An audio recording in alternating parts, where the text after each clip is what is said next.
আসসালামু আলাইকুম রহমতুল্লাহ। বাংলাদেশের অবস্থা হলো অন্ধের দেশে আয়না বিক্রি করার মতো। এই দেশের মানুষ যে অদূর ভবিষ্যতে কোন ধরনের বিপদের মধ্যে পড়তে যাচ্ছে সেটি এদেশের মানুষ কখনোই উপলব্ধি করে না। আজকে আপনারা জানেন শেখ হাসিনার ফাঁসির রায় দিয়েছে, যে রাজসাক্ষী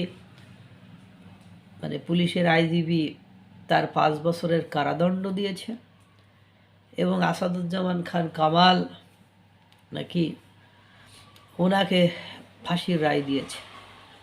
অবশ্যই এ ফাঁসির রায়ে শেখ হাসিনা ডোন্ট কেয়ার করে বা শেখ হাসিনার কোনো কিছু যায় আসে না, তার কোনো ক্ষতিও হবে না, তার কোনো সমস্যাও হবে না, তাকে কখনো ভারত থেকে নিয়ে আসাও যাবে না।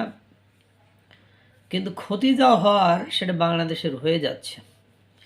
এই ফাঁসির রায়কে কেন্দ্র করে আজ 10ই নভেম্বর থেকে আজ 17ই নভেম্বর পর্যন্ত বাংলাদেশে যে অস্থিরতা সৃষ্টি হয়েছে, বিভিন্ন প্রতিষ্ঠান, বিভিন্ন গাড়ি ঘোড়া, যানবাহন আগুন যে পরিমাণ দেওয়া হয়েছে, এবং আজকে ফাঁসির রায়ের আগ থেকে শুরু করে আজ যখন ভিডিও করেছি প্রায় রাত 10টা বাজে, এই 10টা পর্যন্ত ধানমন্ডি 32 নম্বরে কিছু উদ্ভট বিভ্রান্ত মানুষ সেখানে যে ধানমন্ডি 32 নম্বর ভেঙে সেখানে কেউ বলে খেলার মাঠ করবে, কেউ বলে টয়লেটখানা করবে, ইত্যাদি ইত্যাদি। এবং পুলিশের সাথে সেই বিকাল থেকে শুরু করে সেনাবাহিনীর সাথে সেই বিকাল থেকে শুরু করে দফায় দফায় বাড়াবাড়ি চলছে।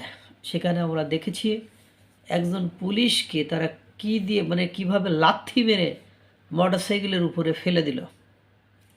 পুলিশকে প্রথমে ইট মারল, সেনাবাহিনীকে পর্যন্ত তারা ইট মারল। মারার পরে অবশ্য বাহিনী অ্যাকশানে গিয়েছে, তাদেরকে উত্তম মাধ্যম দিয়েছে, বেধড়ক পিটান পিটিয়েছে। তারপরেও দফায় দফায় যাচ্ছে তারা ধানমন্ডি 32 নম্বরকে নিচ্ছিন্ন করে, কারণ তারা মনে করে এটা ফ্যাসিবাদের আতুরখানা। যারা ধানমন্ডি 32 নম্বর বাড়িকে ফ্যাসিবাদের আতুরখানা মনে করতে পারে, তারা যে বাংলাদেশকে পাকিস্তানের মতো একটা জঙ্গিবাদের, একটা সন্ত্রাসবাদের দিকে ঠেলে দিচ্ছে, এবং বাংলাদেশে যে একের পর এক বিভিন্ন গ্রুপ বা গোষ্ঠীর সৃষ্টি করে গৃহযুদ্ধের দিকে নিয়ে যাচ্ছে, সেটা দৃশ্যমান হয়ে যাচ্ছে।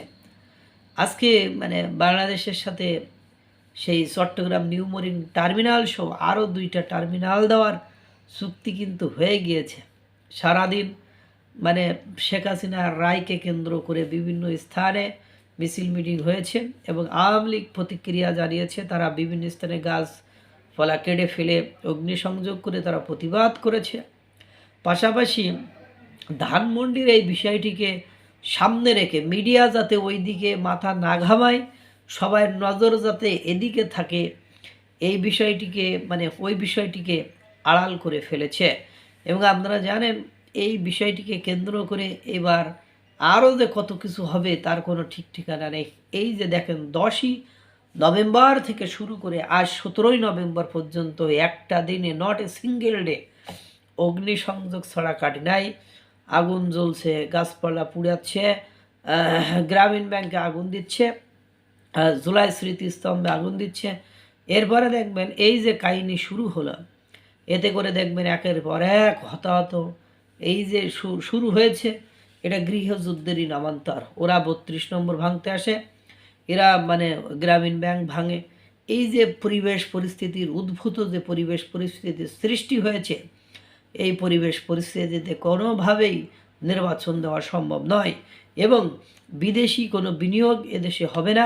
ইতিমধ্যে বাংলাদেশের অর্থনীতিতে হাহাকার পড়ে গিয়েছে এবং লক্ষ লক্ষ কোটি টাকা আমরা ঋণের জালে জড়িয়ে যাচ্ছে। এবং জানেন বিদেশিরা আমাদের ভিসা বাতিল করে দিচ্ছে, পাসপোর্ট বাতিল করে দিচ্ছে, আমাদেরকে তারা কোনোভাবে অ্যাকসেপ্ট করছে না। দিন শেষে যে আমরা যে গুটি গুটি পাই দুর্ভিক্ষের দিকে এগিয়ে যাচ্ছে। এবং এই ফাঁসি রায় মানে যেটা দিয়েছে সেটা তো দিয়েছে, কারণ ওতে হাসিনার কোনো যায় আসে না, সে ডোন্ট কেয়ার করে বলেই দিয়েছে, ওটা নিয়ে তার মাথা ব্যথা নেই। কিন্তু বাংলাদেশের এই যে ধানমন্ডিকে কেন্দ্র করে আবার নতুন করে যে কাহিনী শুরু হলো, এই কাহিনীর পেছনে অবশ্যই আমার মনে হচ্ছে ওই যে চট্টগ্রাম নিউ মরিন টার্মিনাল সহ আরও কিছু চুক্তি, অন্যায্য চুক্তি হয়তো বা হয়ে যাচ্ছে, যেটা বাংলাদেশের জন্য মানে একেবারে অনাকাঙ্ক্ষিত, অকল্যাণকর এবং অমঙ্গলজনক। এই যে ঘটনার পেছনে মূলত ওই ঘটনাগুলোই ঘটে যাচ্ছে। আল্লাহ তাআলা সকলকে ভালো রাখুক, সুস্থ রাখুক। আসসালামু আলাইকুম রহমতুল্লাহ।